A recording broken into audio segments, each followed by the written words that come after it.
నీ ప్రశ్నలు నీవి, ఎవ్వరో బదులెవ్వరుగా.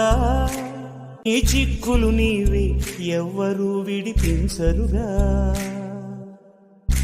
ఏ గాలో నిన్ను తరుముతుంటే అల్లరిగా, ఆగాలో లేదు తెలియదంటే చెల్లదుగా.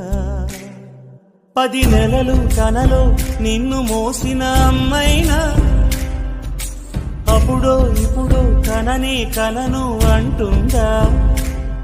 ప్రతి కుసుమం తనదే అనదే విరిసే కొమ్మైనా, గుడికో జడకో సాగనంపక ఉంటుందా. బతుకంటే పడి చదువా అనుకుంటే అతి సులువా. పొరపడినా పడినా జాలి పడదే కాలం మనలాగా. ఒక నిమిషం కూడా ఆగిపోదే నువ్వు వచ్చేదా.